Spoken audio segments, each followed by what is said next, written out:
when I first got into business 8 years ago, my first thought was, how do I get more business? How do I build this thing, this and that? And I didn't realize that I have to add value to whoever I'm trying to work with first.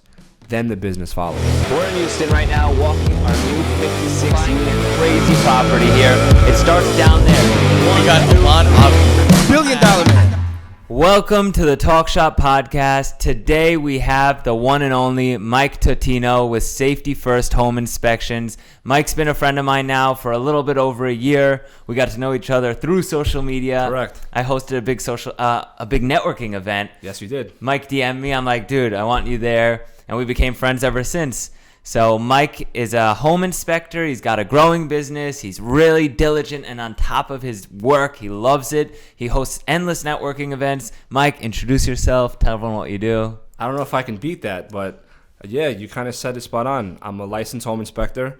I host networking events. I host dinners once a month, and I just like to bring people together. And I've been a licensed home inspector for a little over 2 years.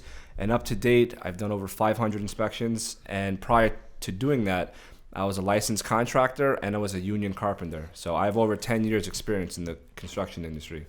So you know everything through your... I'll never say I know everything because I'm always learning. You know, basically you mastered your job through what you were doing before. Correct. And up to this point, I've learned what works, what doesn't work. And I guess up to this point, I'm just happy to be here. What made you transition to home inspecting? So starting out when I was a union carpenter, a friend of mine had recommended that I start reading books. And at the time, I wasn't. And he said, you should read Rich Dad, Poor Dad. And that was the first book I read. And I started utilizing my commute into Manhattan every morning. I'd read 5 pages in, 5 pages coming back. And then I was reading a book a month. And what ended up happening, as I was reading, I started accumulating more knowledge literally day by day, and it got to a point where just my mind frame started shifting to entrepreneurship, owning a business, you know, just the confidence of like you can do anything. And then what ended up happening is around the holidays, construction slowed down and they laid off the crew, and I took that as a sign to just never look back. And you would think everything was happily ever after afterwards. You know, I started my business and the rest is history, but it wasn't that way at all. Like, it was a struggle. You got to start from scratch. You got to build your network. You know, you're not making stable income because, like I said, nobody knows you yet. So, and then I did that. Then I got into contracting. I had my real estate license for about a year, actually. I sold a few houses just to learn the transaction process. And then as I was doing contracting, a buddy of mine who was a part-time home inspector, he had brought it up to me on how to get licensed and things like that. And I thought, you know, that's not a bad idea because the contracting business, for those who don't know, every single day you're putting out fires, like from the cabinets, the garbage pick, like the materials, the crew, everything. And that's every day. And I just thought it was too much. Like I was married to projects too much. And then I was entertaining the home inspection. I was like, you know what? That seems like it's up my alley. So once I enrolled in getting licensed, I knew I'm putting everything into this. And How old are you? I'm 33. How old are you when you started this? The entrepreneurship journey was 25, so 8 years ago. Nice. And I'm seeing the results now, about two years in. So 8 years in. Yeah. Well, the last 2 years, I should say, is when I started seeing it pay off. But I was grinding for 6 years prior, like. Dude, I know what you mean. Dead ends, like just like endless mistakes, you name it, setbacks. I tell people all the time I sacrificed my childhood to get to where I am. Yeah. You know, what are you willing to sacrifice? 100%. Right? So, 100%. and I haven't seen anything until about a year ago. Yeah. I started reaping the benefits. Yep. Of everything. Years. And I feel like now I'm just getting started. Like this is like my chapter 1.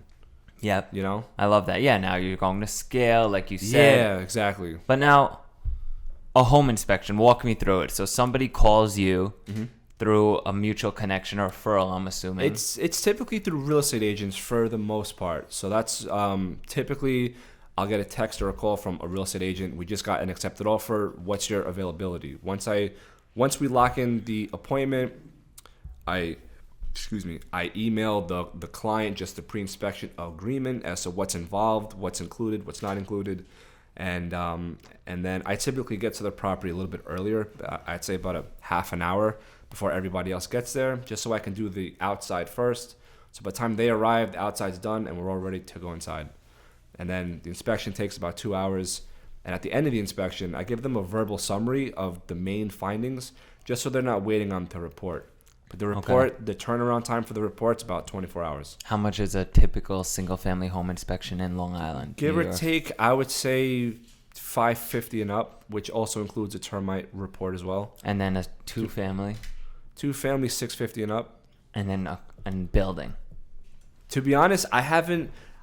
A lot of my inspections have typically been just residential, but it depends on the building. There's so many different factors. Like, what have you done in commercial?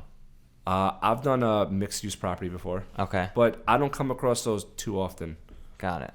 Me personally. What about an apartment complex? It all varies. It depends on how... Do you charge per unit? Yeah. Mm-hmm. What's a typical unit go for? Like a one-bedroom unit, I would say... give or take, probably $350 and up, $400 and up. But you're looping in all the mechanicals, all that stuff, Correct. right? Yeah. Got it. Wow. Yeah. It's good pay. How long does a typical inspection take you? 2 hours. From the second you inspect till you put the report together? No. The actual report, I'd say 3 hours. Because I personally double-check the report. How many are you doing a day? I'd say 2. 2 a day? Mm-hmm. Like steadily? Yeah. And now these upgrades, like people can opt into upgrades? Upgrades as like far as... if they want extra stuff looped into the report? Of course, yeah. Mm-hmm. What's an upgrade look like? It all varies. So there's different services like, mold, asbestos. I personally include a termite inspection with all of my reports because here on Long Island, per se, there's 2 types of houses. Houses that have termites and houses that don't have termites. So, okay. So it's either you have them or you don't. So that's a service I feel like every house needs. So, yeah, so that's that. Nice. So you're doing 2 a day, so you're making like $1,000 a day. I don't want to... That's great. I dig into numbers, so don't be embarrassed yeah. at all. Yeah. So, but that's why. So I get it. Like you could scale that out by paying somebody $300-$400 a day and teaching them the ins and outs, and maybe you guys do the reporting back in, like we were talking. Right. Yeah. Because it gets to a point now that I can't keep up with the demand by myself. I don't want to. Yeah. And in this business, if you're not available within 24 hours, they're going elsewhere easily. And that's how I started, honestly. I started out as a lot of realtors, backup home inspector. If your guy's busy and he's booked, give me a call. And then what ended up happening, they saw how I worked. We built the rapport. And then I basically started slowly taking over because of that. But now it's to a point I need to start scaling my business so that doesn't happen with the next inspector. Yeah. Yeah. I mean, at the end of the day, too, you have nothing to be like shy about with it because it's active income. Right. So right now it's just you. Right. So all you're worth right now is the 2 inspections you're doing a day, and that's what you're figuring out how to scale that. Correct. Because when you could be shy is when you have 10 inspectors doing 3 a day, Yeah. and you're paying them course. $300 a day. Yeah, sure. Then you're printing money. Yeah. You have an office manager and everything. But until then, it's like you're setting that framework. You're putting together the checklist. You're building out the systems. Correct. Another thing I want to start doing too, just because of the messages that I get, I'm going to start coaching inspectors too, because I feel like this industry, there's a lot of things that aren't taught, like how to utilize social media. I think that's a big one. For my industry particularly, majority of home inspectors are older guys. They're in their 50s already. They don't even know what Instagram is. And that's another platform that I've built my business off of. That's how we met. That's how I've met other realtors. Yeah. There's realtors that are hiring me for the first time just from a DM. Like, hey, I see that you're active on social media a lot. I see that you know your stuff. You're the follow-up king. Follow-up king. I see your posts. Until one of us dies, yeah. So that's... That's your motto? I got that from contracting. Really? I got that from contracting because I used to go on estimates and people would, I'm going on a kitchen estimate, a basement renovation, bathroom, this and that. And let's face it, it's not every day homeowners are pushing to spend $40,000, $50,000. So those projects, you have to follow up with them. And there was one job that I went through the whole house with the homeowner, and I wrote all my notes, dimensions, measurements, you name it. And then I sent him the estimate, and he kind of ghosted me. And then that's where I started just following up. I was like, hey, you just wanted to follow up if you got my quote, this and that. And it got to a point, I was like, you know what? I have nothing to lose at this point. And this is like 2 months of follow-ups. And I just texted him, I'm going to follow up with you until one of us dies. And he replied. No way. And that's where I was like, you know what? This works. What do you reply with? He's like, oh, I'm so sorry. And then they go into the explanation. I'm so sorry. I've been busy, this and that. But I transitioned that into my Google reviews. So if you look me up on Google, I have probably over 230 5-star reviews. Wow, that's a lot. Following. So every time I end my inspections, I always say the most important part out of this whole inspection. And now they're probably thinking it's something dramatic, like pertaining to the house. But I say the most important thing I'm going to tell you right now is once you get the report, I need you to leave me a review on Google. By the way, I've referred you out like 4 times. I really appreciate it. And I've totally forgot about it Wow. until right this second. People Get ask me outta what home inspector Yeah, is. yeah. I'm like, typically I don't, but this Yeah, is my yeah. buddy. Thank you. Check him out. Really appreciate it. It's all through Instagram, so it Yeah. makes it so easy. I just share your profile, That's share your it. profile. That's it. Somebody texts me, home inspector, go to Instagram, share profile, copy link, Yeah, boom. yeah. You know? That's awesome. So to a lawyer, actually, Totino, do you know him? But he must have referred you out, too. Probably that's, yeah. Yeah, and that wasn't for him. It was for one of his clients or something. And it hit me when, like, I realized, like, wow, like, I'm getting pretty well known up to this point, whereas there was a buyer who reached out to me strictly from Google. She looked at my reviews, and then I did her home inspection. I met her realtor, and now she's hiring me now. But when I got the report, she said, oh, my attorney knows you, too. I was like, wow, that's crazy. That's like, awesome. Yeah, and then even the attorney said, he recommends you, too. I was like, wow, look at that. Like, that's awesome. You know what people don't recognize in real estate? That this is a great point to bring up right now. Mm-hmm. It's totally underplayed. Real estate has so many angles. So it's many not angles. just buying and sell- homes, yeah, or definitely. being a realtor. There's so many alternatives. And Wholesaling. Yeah. And there's appraisals, wholesaling, surveying, home inspections. Correct. You could find your niche in any of them and then scale Absolutely. through there. Because Yeah. it seems like everyone's goal is to build passive income anyway. Right. But what's your way in? You know, and you found your way in. Yeah, 100%. Yeah. So it's like so underplayed. You know, real Yeah. estate's multidimensional. It's not Yeah. just one way. Absolutely. So when people ask me, where do I start? It's Yeah. like, what do you mean? Where Yeah. do you start? What are you good at? What do you Right. want to do? Yeah. You know, are you an architect? If you're an architect, Yeah. get into surveying, Yeah. right? You're already halfway there. Absolutely. You know, if you're working for an appraiser and you're literally a junior appraiser, become an appraiser. Yeah. Like, be in that field, scale that business, and get into real estate through that door. You'll meet endless people. It's a people business. 100%.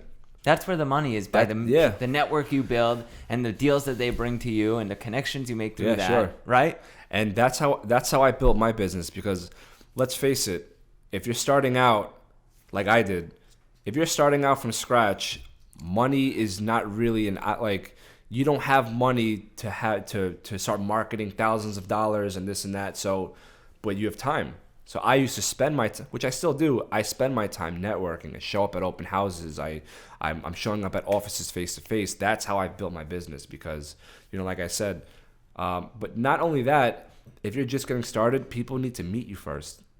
They're not going to get some type of marketing email and say, okay, who's this guy, you know? So, and some of my relationships have formed off of meeting, you know, some people multiple times before they even thought about me first. So for whoever's going to be listening to this episode, don't think you're going to meet someone the first time and boom, you're going to hit it off. You got to keep showing up. So That's what you did with me. 100%. Yeah. I had, Yeah. you know, I had no idea who you were. Yeah. You're like, I Yep. want to come to a networking event. This is what I do. Yeah. Humbling. You know, you're like, Yes. this is what I do. This is who I am. Of course. I'm like, I like that. Yeah. You approach this like, Yeah. you know, a genuine person. Of course. And then you came to my networking event. Yep, exactly. Yeah, and we spoke in between that. We Yeah. had a meeting before that. Absolutely. Now we're on a podcast together. Look at that, yeah. And I referred you out multiple Yeah. times. It's like That took, what, 4 times at least? 4 times. Yeah, and the reason I wanted to invite you to my networking event, because one, it's an opportunity, but I wanted to add value to you since you've done that for me too. It's because when you invited me to your event, I didn't want to just be showing up with my hands out. So when I had my event, which that event we had almost 200 guests there. That's awesome. But I wanted to make sure, you know what, let me bring Allon into my world. This is the people that I'm with. I love that. to add value too. That's what it's honestly. Yeah. That's what it's all about. Yeah. It's the go-giver mentality. 100%. Have you read the go-giver? I think I have. I've heard of it. I have to check my phone. It's like giving more Yes. than what you get 100%. and no expectations Yeah. to get back. Yeah. And then you typically get back tenfold. Of course, and that's why I host my workshops too. So Oh yeah. Talk about your workshops. So- I see you posting those all the yeah, time. yeah. It's so funny because these ideas come to me like at random times while I'm driving, just like zoned out listening to music or something. But just one day I decided to start hosting workshops where I bring real estate agents to a vacant house and we go from top to bottom, inside and out, and I teach them everything that I know just so we can raise the bar as far as education goes, because it doesn't take much to get your real estate license. And then I feel like there's more to it than just pointing out how nice cabinets look in the kitchen. You know, you should be mindful of smoke detectors in the bedrooms, or, you know, combo detectors in the basement, stuff like that. So my first workshop, I probably had 4 to 5 people there, you know, because no one knew who I was. Well, what's the workshop? Like, explain it. You hire realtors. You invite realtors. Correct. I invite them to a vacant, distressed house that has problems with it, and then we walk through the whole house, and I just point things out as if they're going on a listing presentation. So,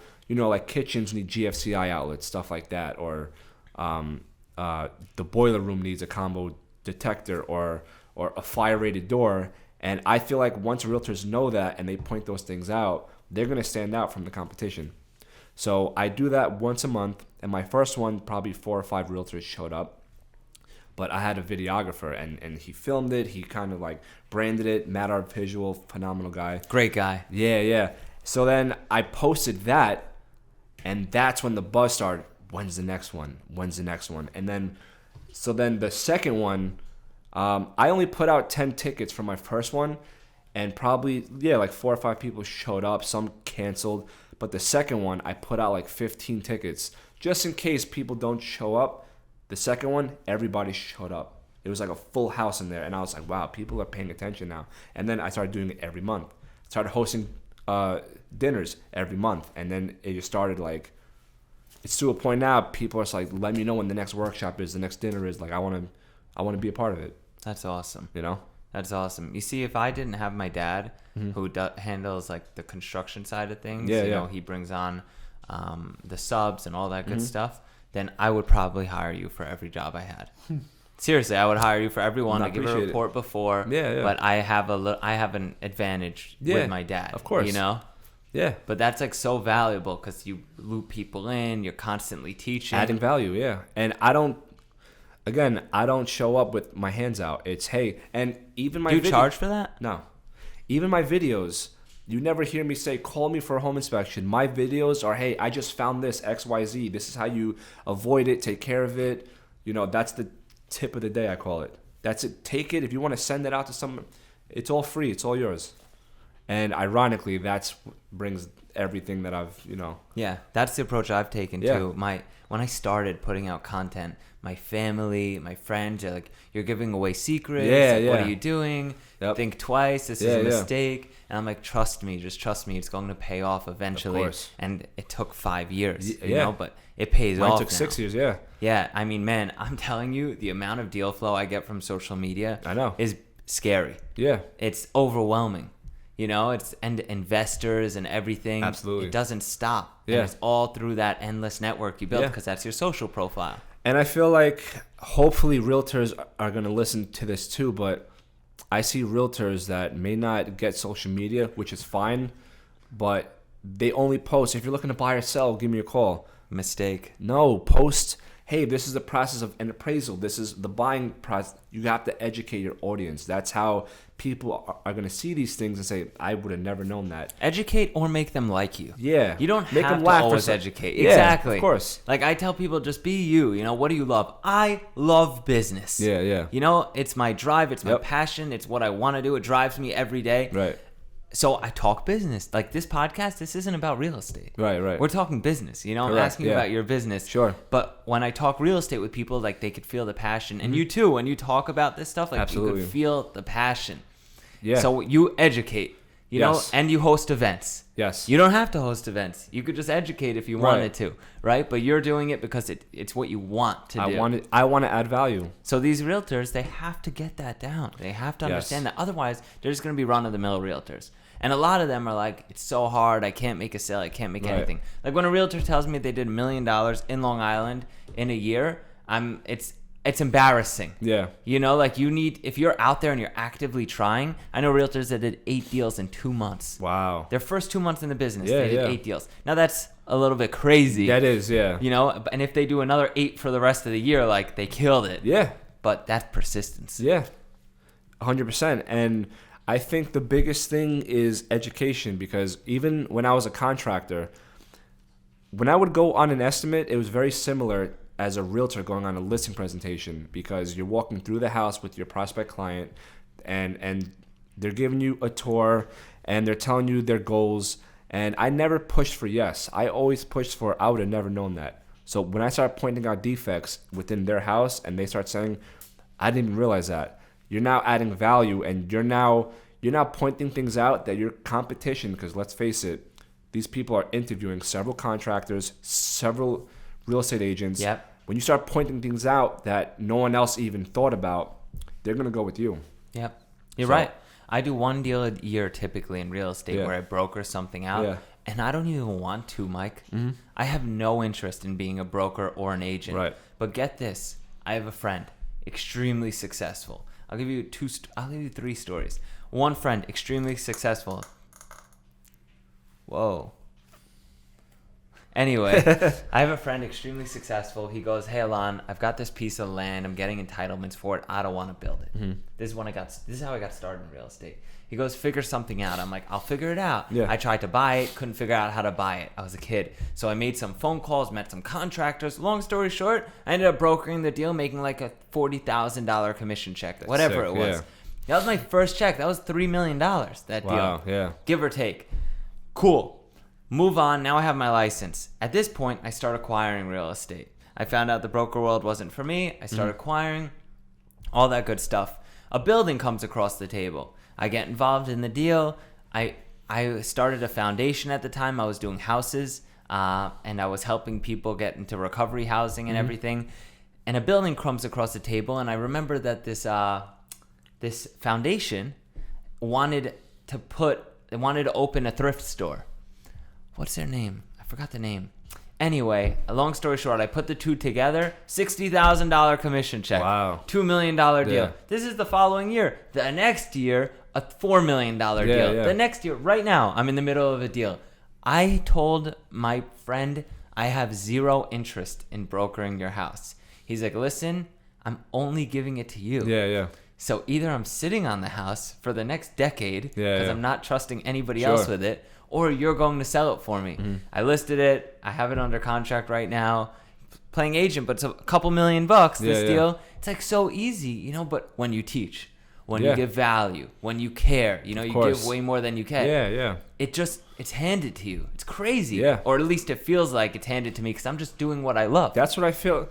Yeah, and even me being on this podcast now, I feel like you're at the top of your game, and you're inviting me to showcase my story on your platform. Like, that tells me that, like, I must be doing something right. Hell yeah. You know? Yeah. No, you're you know? on the money. Like I wouldn't have another home inspector on this. right. I have zero interest. Which I appreciate. Yeah, but you're different. Thank you. You host networking events. Thank you. You host these circle events. Like, you invite people to houses Absolutely. to learn. You're putting yourself out there, man. Yeah, You're really yeah. being different. Yeah. You know, and that's why we're sitting together, and Absolutely. I highly respect you. Thank and you. I think you're going to be a top tier, Thank you. home inspector, run a huge business one day. Yeah. And like I said, I'm just getting started, and there's a lot of people too that are, I guess, afraid to put themselves out there on social media, on camera. And we said this off the air, but I'm going to say it on the air. If you haven't picked up by now, I have a speech impediment, and I'm on podcast shows, and I'm on camera. This is going to be broadcasted on his platform, my platform. So if I can do this and I can own up to it, anybody can. Yeah. Get on camera. Don't worry about what people think, about what you think. Don't be too mindful of that. You just have to put it out there. And me saying that openly right now should tell you, like, if I can do it, anybody can. You know? I love that. I love that. You know? Well, how can somebody get involved? How could somebody make money through what you're doing or get involved? Like, what's the step in? In home inspections or just in general? Your general feedback. If somebody comes to you right now yeah. and asks you, how can I make money doing what you're doing or in real estate, what's your suggestion? First things first, educate yourself. That's the first. You can't run out there not knowing what you're talking about or things like that, because people will see through that. And in order to, it's funny. Someone messaged me on Instagram once and they said, how can I be popular like you, or something like that? And I'm like, being popular is not the goal. Making an impact is, and that's where the popularity follows. Wow, I just got the chills. Yeah, that was awesome. Yeah, so like that's what, like, don't, like, people see me on these platforms, podcasts, things like that. It wasn't always like this. Like nobody knew me at a certain point in time, and that's when I was, educating myself, learning. And to answer your question, I know I'm rambling a little bit right now. Good. But you're good. To answer your question, educate yourself first and foremost, and then put other people's goals first. If you keep showing up with your hands out, soliciting business, people are going to see that, and you're going to be known for that. Because then what end up happening, you might get a client here and there, but guess what? You're only going to pop up again when you need something, and that's what your reputation is going to start off at. So as an entrepreneur, if you're starting out, have a safety net. Like, have enough funds in your bank account that you can float the business without showing up, and that's a mistake I made too. Showing up with your hands out. Correct. And that's when I first got into business 8 years ago, my first thought was, how do I get more business? How do I build this thing, this and that? And I didn't realize that I have to add value to whoever I'm trying to work with first. Then the business follows. Right before this podcast, I was on a call with this kid that I've invested so much time into. Mm-hmm. And I just feel like that call was him putting his hands out. Yeah. And man, I'm telling you, it pissed me off. Yeah, I'm telling you, yeah. Like, I'm pissed right now. Yeah. I don't get moved by things very easily. Yeah, so like, I'll give you an example. Like, some people message me like how do I do this or how do I do that, which is fine. Listen, I'm here to help. But these are the people that take your information and they run with it. It's like, if there's someone in your industry that you want to work with or learn from, message them on how you could be an asset. Say, hey, listen, if you're looking for an assistant, I'll help you delegate certain things. I'll run around for free of charge. That's it. Free of charge. Listen, I will meet you. And when I started out, I was taking investors out to lunch. I was picking their brain, this and that. And they helped me out because I was adding value to them, and I was hungry. I still am hungry. But now I'm in a position where I feel like what I've learned, I need to pay it forward, Hell yeah. And then hopefully help the next person that is starting out to message people. And don't give up. There's times people, following up. If they don't get back to you the first time, message them again. Message their friend, whoever it is. Just keep at it. Yeah. Mike, thanks for coming on, man. My pleasure. Awesome. Thank you so much.